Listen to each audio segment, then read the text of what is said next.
పోనప్పుడు నీ ప్రవర్తన జాగ్రత్తగా చూసుకును. హల్లెలూయా. దేవునికి మహిమ కలుగుగాక. జీవము గల దేవుని మందిరానికి వెళ్ళినప్పుడు హల్లెలూయా, దేవుని స్తోత్రం.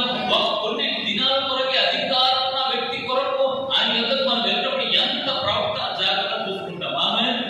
మంచం మీద పడుకున్నప్పుడు అలాగే కూడా ఆయనతో మాట్లాడాలి, ఆయనతో కలవాలంటే ముందు అపాయింట్మెంట్ తీసుకోవాలి. కొన్ని కండిషన్లు ఉంటాయి, కొన్ని నిమిషాలు